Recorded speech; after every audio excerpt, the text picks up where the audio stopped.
வேதத்தை நேசிப்பது என்பது தனக்கு ஏதுவான வார்த்தைகளை எடுத்துக்கொண்டு அதன்படி மாத்திரம் நடப்பதல்ல. வேதத்திலே சொல்லப்பட்ட அனைத்து வார்த்தைகளுக்கும் கீழ்ப்படிவதுதான் வேதத்தை நேசிப்பது. இயேசு எனக்கு போதித்து கொடுத்த எல்லாவற்றையும் கீழ்ப்படிந்து நடக்கணும். அப்போஸ்தலர் எனக்கு கொடுத்த உபதேசங்களுக்கு நான் கீழ்ப்படிந்து நடக்கணும். அதுதான் வேதத்தை நேசிப்பது. சில சபைக்கு போகும்போது நான் பார்ப்பேன், இதெல்லாம் பைபிளை கொண்டு அழகாக கொண்டு வருவாங்க. இப்போ மொபைல் ஃபோனுக்கு ஸ்டாண்டே பைபிள் தான். பைபிளுக்கு மேலே மொபைலை வச்சுருவாங்க. பார்த்துருக்கீங்களா?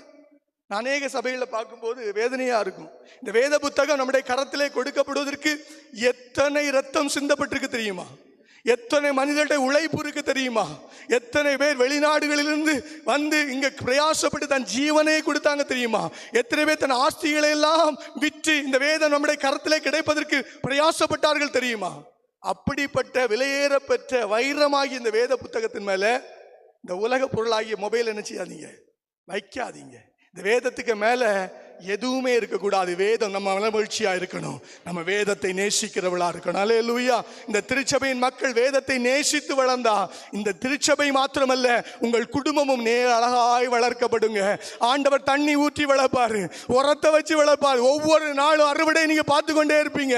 ஒவ்வொரு நாளும் வளர்ச்சியை பார்த்து கொண்டே இருப்பீங்க. வேதத்தை விட்டுட்டு எங்கேயும் ஆசீர்வாதம் கிடையாது. வேத வசனத்தின்படி வாழ்ந்தால் மட்டும்தான் ஆசீர்வாதம். அல்லேலூயா. நிபந்தனைகள் இல்லாமல் ஆசீர்வாதங்கள் கிடையவே செய்யாதுங்க. ஆசீர்வாதமான எத்தனை பிரசங்கத்தை நீங்க கேட்டாலும் அது உங்க வாழ்க்கையில் ஆசீர்வாதமாய் முடியாது. நிபந்தனைகள் உண்டு, வேத சட்ட திட்டங்கள் உண்டு. அந்த சட்ட திட்டங்களுக்கு பயந்து வாழ்க்கையை ஒருவன் அர்ப்பணித்து வாழும் போதுதான் அவன் பரிபூர்ணமான ஆசீர்வாதங்களை பெற்றுக்கொள்ள முடியும். அல்லேலூயா.